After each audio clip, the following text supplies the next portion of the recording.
on the subject of screenings. If you can screen people non-invasively at their convenience for a very low cost, I'm there.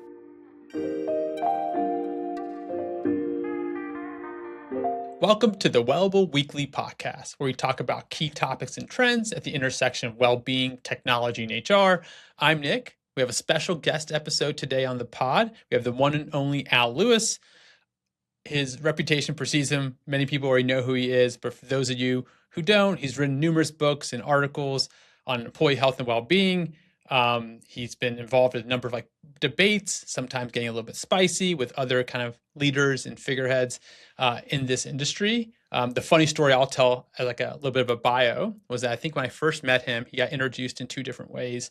One was the troublemaker in chief, which if you get to know him, you can see how that title fits so perfectly. And the second one was that he would introduce himself as the inventor of disease management. So apparently, and maybe still today, you could, if you Google inventor of disease management, the first link or the first article would be an article that attributes Al Lewis to being that inventor. Currently, he's the founder and leader of Quizzify and the founder and leader of the Validation Institute, which will play a little bit of a piece into the conversation that we have. Al, welcome to the show. Well, thanks as always for having me, Nick. I guess we go back about 15 years now.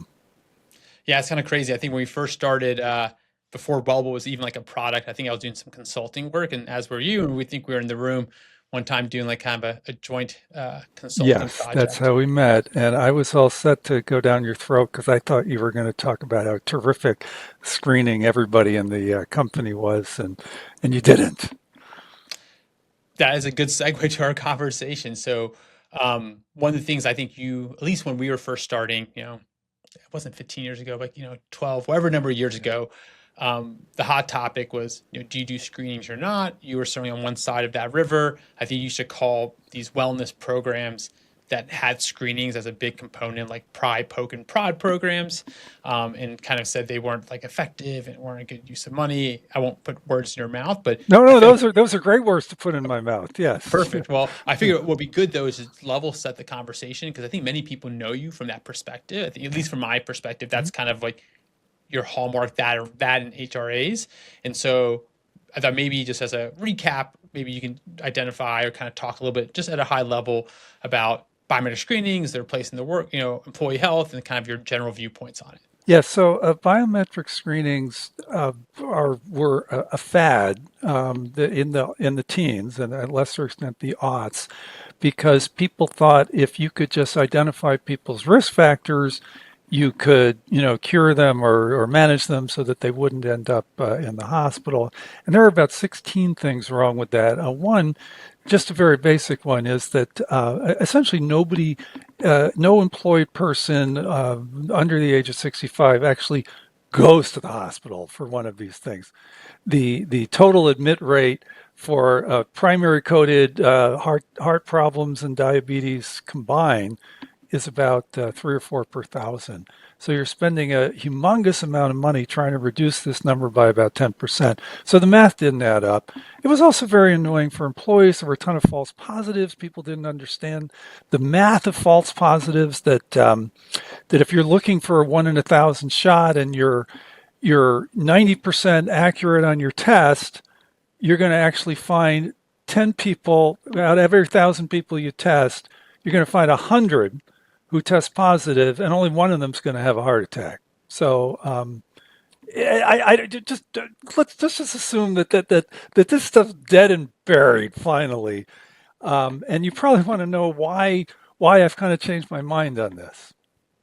I do know to Yeah. give a little bit of a primer here is I always wanted to, just as a background, we started this podcast at the beginning of the year, regularly did it. And I always knew that we were going to bring in guests and you were kind of one of the top on the list to do that. And so when I thought, like, hey, before I reach out to Al, let me hop on like his blog. He has this blog called They Said What, which is him generally calling out the employee well-being industry. And you hadn't blogged for ages and you just had a brand new post, like literally that day, I think, when I decided to reach out. So it's like very serendipitous. And in that post, it was actually, I was like, is Al okay? Because it was completely different from the viewpoint of what I thought was your hallmark position. And you were talking about there's a new screening in town and you were skeptical at first, but now you're completely bought in.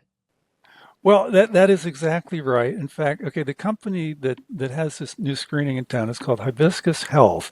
Now, I run these Shark Tanks at conferences. In fact, there's one coming up in a couple of weeks. There's another one at Houston Business Coalition in August. There are going to be a couple more after that. And the prizes in the Shark Tank are $25,000 investments. So you pay to get into the tank, and somebody's going to do two people out of the five are going to do very well.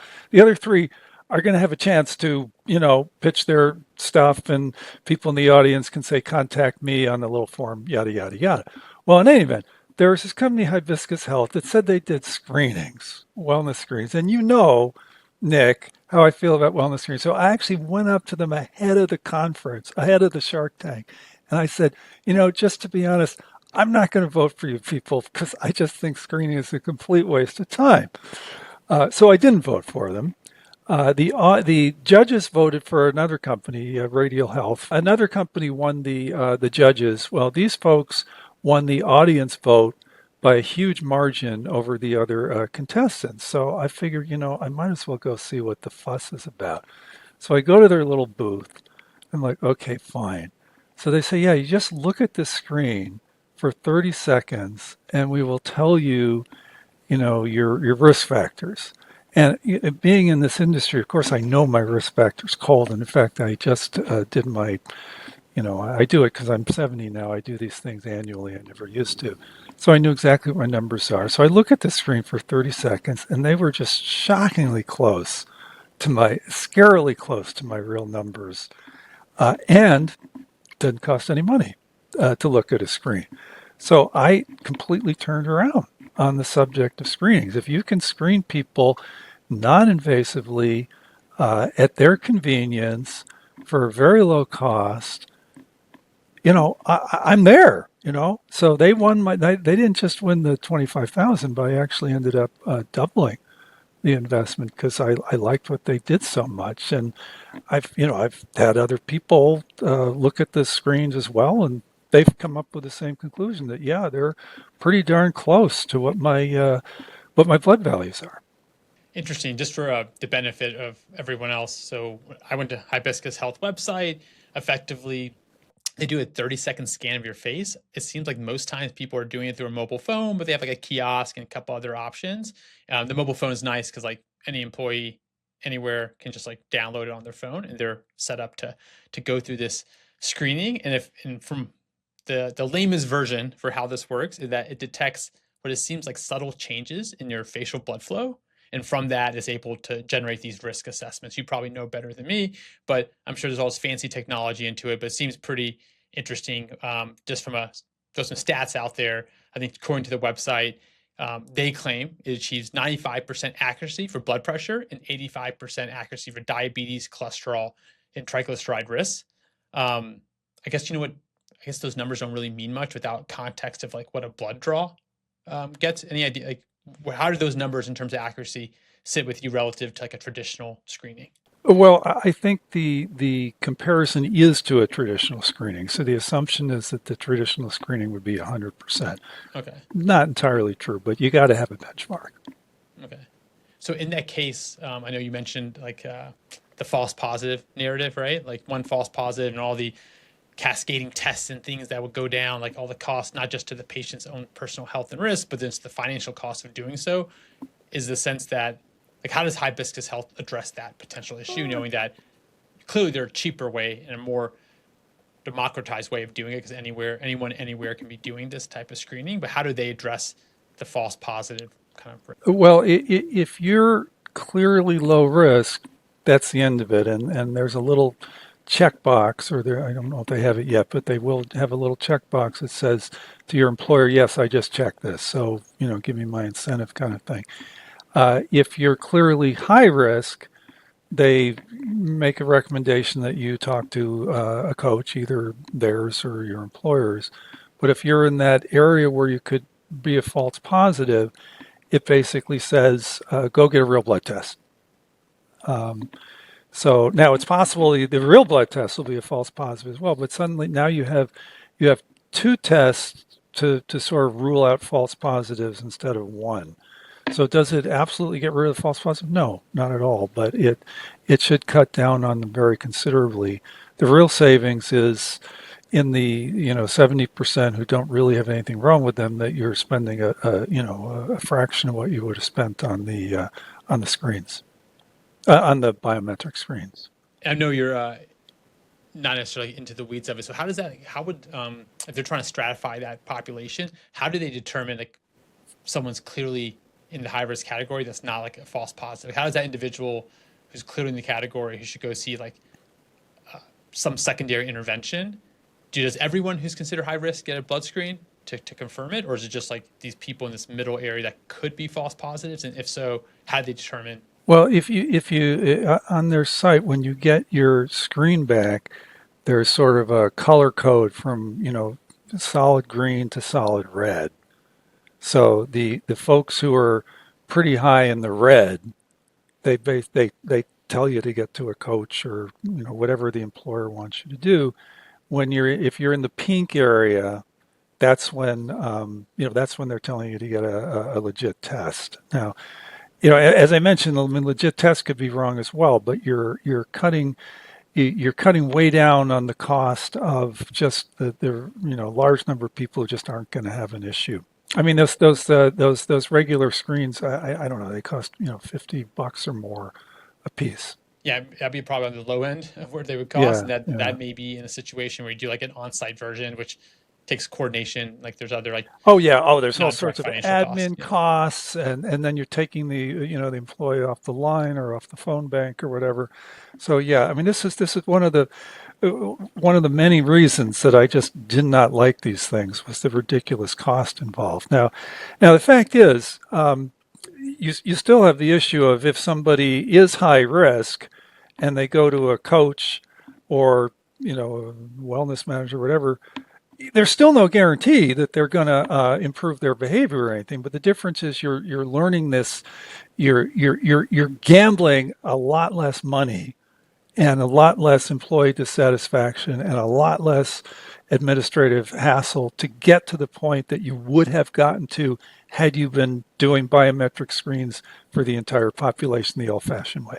makes sense. So just want to maybe summarize it. I think the technology innovation here, not like the literally the technology, but the innovation here is the fact that you can get comparable results to traditional screenings, but at a fraction of the cost, and that fraction of the cost opens up. It really kind of drastically changes the perspective from your. Yes, and a fraction of the dissatisfaction. In fact, there is really no dissatisfaction, and a fraction of the administrative hassle. Okay. One of the things I've always heard about, not just screenings, but wellness programs in general, right? Like there's a certain self-awareness that happens with some portion, not insignificant, of like an employee population. Like many people don't need to have a screening to understand that they have a chronic condition, right? Or they are maybe overweight or whatever it is. And so it's not like it always serves as an epiphany, like the know your numbers concept. Like, yes, now you know your numbers if you didn't before, but they may not change your realization of kind of where your health is from a practical perspective. And what I thought was interesting, like I think the argument against wellness programs and screenings in general with that kind of perspective is that yes, you do this, but you're not really changing people's behavior materially. And according to their website, which I thought was interesting, it was so good, like I almost would love to dive into the data. But they're saying of those individuals who get kind of routed to like a registered dietitian or some type of intervention, the numbers were all in like the high 90s. It was like 98%, reported increased physical activity, 96% reported increased motivation, 95% reported weight loss. And it was just like shocking how good those numbers were. So I don't know if there's any secret sauce around there. Well, I mean, it's the secret sauce. You talk to a traditional wellness company, they're going to give you numbers like that as well. The secret sauce is very simple: that the people who fail don't report. You know, so you're getting a self-selected sample. Yeah, agree. Yeah, I guess, yeah. Okay, understood. What yeah. was But interesting when I went to their website. just one other thing. About the behavior change thing. I wrote an article, gosh, I think it must have been about 12 years ago now, called the $1 Million Workplace Wellness Heart Attack Screen. And it did talk about not only the huge cost of doing the screens, but the extreme and the likelihood that a lot of people who are going to have a heart attack already know that they're really high risk. So you're really focused on just some small subset of people who turn out to be high risk, did not know they were high risk, and are willing to make behavior change. And against that, you have the entire cost of a massive wellness program. Well, now you still have the small number who did not know they were at risk and are willing to make a behavior change. But now instead of spending a ridiculous amount of time and money and administrative effort to find those people, you're spending a very reasonable amount to find those people. Yeah, the cost is a huge component. And then also Yeah. what's nice about this tool is that you can do screenings literally every day if you want, right? I think Oh they, yeah, actually, so it's funny you should say that because I did do screens. I'm obsessed with this thing. And I said to the guy at one point, I said, I have not eaten added sugar because my particular bugaboo is I'm always like 5.7 on the HbA1c thing. And I refer to myself as being borderline. And I went a week and a half without eating sugar, which should be enough to move that HbA1c by a tenth of a point, and I was getting the same numbers. And he said, well, you can refresh your blood pressure and your pulse every day, but the ones that don't change every day, the triglycerides, cholesterol, HbA1c, you can only refresh every month. So actually, they're literally changing the website as we speak to say, come back in a month to test this, and oh, by the way, click here if you want a reminder. Whereas you can do your blood pressure and your pulse every day if you want. so they're from their perspective, they're encouraging people, whether it's every day, every month, some level of frequency would say their ideal user is using it in that kind of capacity. Yes, and in fact, they have literally about 50 times as many hits in 2026 as they had in 2025. I mean, people like myself Already. get once you've done it once, you get kind of addicted to it a lot of the times. Okay. I guess that opens another can of worms we won't get into, like around overscreening, which I think has always Oh been a yeah, yeah, yeah, yeah. You can you can definitely overscreen people. I think the people who the overscreening is more about just the number of things. Like at the heyday of wellness, people were screening you for everything under the sun. And I mean, there was even a company I can tell you who they were, Interactive Health, that just I took one of their screens and they were screening me like 50 things. Now the odds if you have a test that's 95% accurate and you're testing for 50 things, just randomly, you're going to find two or three things that are off the charts wrong, that are high risk when you're not high risk. And I specifically said, don't tell me my PSA because I don't want to know my PSA because I'm not to do anything about it. Well, they told me my PSA anyway, and they're out of business. They're out of business. I'd like to take credit for that. They were a large wellness company doing everything wrong.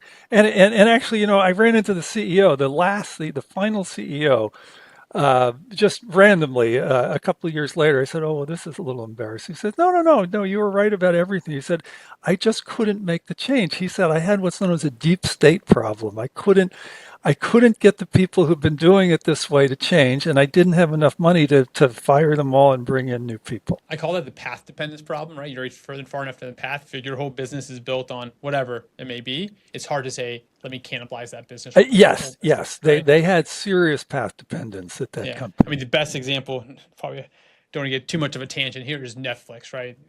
I think the reason Reed Hastings is credited as such a great CEO, he literally said, streaming is the future. We have this DVD distribution business. We're going to build something to kill that business. We're going to split this business into two while we do it. And I mean, obviously, what winners write history. And so he's easily able to be a big winner in that kind of decision. Yeah, whereas Blockbuster was exactly the opposite. Exactly. Right. Yeah, Perfect. Yeah. The opposite Netflix. yeah. Um, so I know, just maybe we can briefly chat about Validation Institute, what you're working on, and specifically, it sounds like Hibiscus Health has uh, some connection or some validation guarantee from the Validation Institute. What's that all about? Yeah, so at this point there are about 100 companies that have come to us and said, everybody says that they save money. We want to validate that we save money and have that be a legit validation, as opposed to, you can call any actuary company and pay them enough money and they'll tell you that you save money. And we differentiate ourselves when we say you save money. We differentiate ourselves two ways. One is that we actually put $100,000 behind it. It's called an ERISA immunity guarantee. We say, if employees are suing their company for mismanaging the benefits plan, which is happening more and more, you will not be named. And if you are named, we will pick up half the tab up to $200,000. So no actuarial firm will do that. We very clearly draw a line in the sand that says we stand behind our validations. Now, in terms of street cred, the other thing that the Validation Institute has is that we are in Marty McCary's best-selling book, The Price We Pay. He gives us a nice shout out. We're in a Regina Hersling, professor of Harvard Business School, case study that she did, talks about our methodology. So we are able to say that the Validation Institute is the only thing that the Trump administration, Marty McCary being the head of the FDA, the Trump administration and Harvard agree on. Okay, now, if that's not street cred, I don't know what is. So we got the street cred, we got the financial, and what we're trying to do is 80% of companies in this field, such as yourselves, are quite honest about what they do. The problem is that 80% of the revenue goes to the other 20% of the companies. And what we are trying to do is raise the visibility of the 80% who are honest to catch the eye of the people who are just automatically renewing with, the cartel companies, and say, hey, there are better solutions out there, and don't take our word for it. We have money behind it. So on that note, so like if you just trying to think of how the Validation Institute works in practice, right? So let's say, Hibiscus Health, your other website, they have an ROI calculator and all this stuff, and they say, 10,000, a company with 10,000 employees over 5 years can save $63 million, right?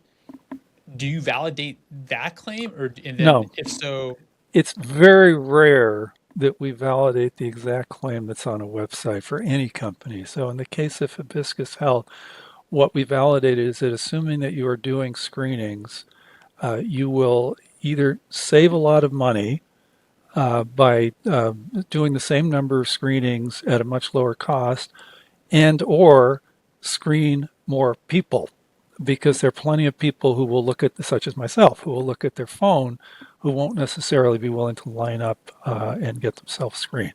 So because we're putting $100,000 behind these things, the things that we validate have to be very easily supportable by us in case we get challenged. and in terms of the validation, for someone ever to draw a claim against the Validation Institute for something like this, it would have to be a risk of lawsuit. So even if like someone felt the health benefit plan was not being managed properly, or whether Hibiscus or some other company wasn't delivering an ROI on their wellness program, it would actually have to eventually come to light, not as like a claim or something to defend, as a lawsuit, in a ERISA lawsuit that would eventually have like some payout or some kind of judgment, and only then would those funds get. No, actually, yes to your point about we do the payout in that case, but also we have what's known as a credibility guarantee, which speaks to exactly what you said. So if somebody, and there's a whole sort of arbitration process that goes with it. So if somebody says what you said, hey, we hired so and so and they didn't do remotely what you said they would do, there's a third party American Arbitration Association and loser to pay costs, and we cover that up to $100,000. The reason I started with the ERISA guarantee is that it's front of mind right now, but we've had a credibility guarantee for several years, and the only thing that's different now than a couple of years ago is that it's $100,000 instead of 25, because nobody really cares about 25.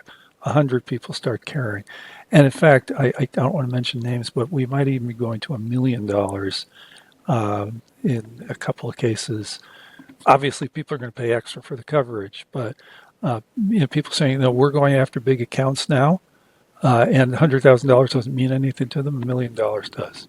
So you have the Validation Institute. You're obviously working with them. You have this company called Quizzify. That's when was Quizzify started? It's been 10 years now. It's a 11, and 11. Okay. yes, Quizify owns the Validation Institute. Long Oh, story, but so same company. And you're familiar with Quizify. It's we say wiser employees make healthier decisions, and healthier decisions save money. And we do it what we call Jeopardy meets health education meets Comedy Central, and that's the way we teach people. and fun fact about you is that you, I would say decades ago or ages ago, I've seen the photo. We're on Jeopardy, right?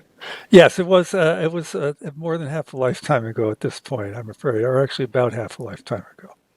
Okay. But I'm sure some good Jeopardy fans would like to know that. I don't know. I've seen the photo, but I don't know where I've seen that photo. It may have been online. It's on our website. Okay. There we go. The That's guy fun. who curiously, the guy who beat me took the picture, had the picture taken, and I wrote to him and he sent it to me. And as total coincidence would have it, he moved from California to Newton, Massachusetts, where I live, and we occasionally will get together and play some trivia.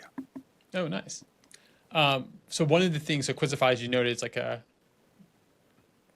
can't use the same words you did, but like effectively a way to educate employees through fun, interesting questions and answer type format. I saw that you guys have launched this GLP-1, I don't know, you call it track or series or something, which is just, we talk about this a ton on the podcast, like GLP-1s. What I always tell folks, if like AI wasn't taking up all the air in the room for like employee news around like what it's meaning for layoffs, et cetera, the number one topic would be GLP-1s, no question. In any other world, GLP-1s would be the hottest topic. And in some ways, I think you can make a pretty cogent argument that GLP-1s, at least in the short term, will have a bigger impact on the day-to-day lives of like a broad swath of the population, more so than AI will. Whether that happens in the long term, unclear. But you have this track. What exactly, I guess, started it? What is it, specifically? What are you trying to achieve from it? What are employers getting from it? Well, it's called the Weight Loss Drug Companion Curriculum, and if there's one drug in the world where education is a huge part of it, making you successful, this is the drug. And in fact, it says right on the label for one or two of these three or four drugs that you have to. It's I can't remember the exact words they use, but a therapy that goes with education about nutrition and lifestyle changes. So it fits our wheelhouse really well. We had many questions on how to read nutrition labels in the supermarket, which by the way is much harder than you think it is because they've been co-opted by Oh, I the know. industry. Yeah, because you're in the field, right? So it's a 12-month curriculum, but the key month is the first month, the quiz you would take before you start the drugs. And a company either incentivizes this or requires this. It's a 30-question quiz that basically teaches you what you're about to get, interspersed with questions about side effects. We don't make it totally obvious that we're trying to get you not to, go on to these drugs, but we're making it so that the GLP curious will be dissuaded, and only the GLP serious will continue with the drugs. We internally we call this the Before Your Journey quiz. Internally refer to it as the Curb Their Enthusiasm quiz, because literally about 75% of people will decline will not continue with the drugs. They will either go on regular weight loss programs, such as ones you're, intimately involved with, or else they're just going to pass altogether.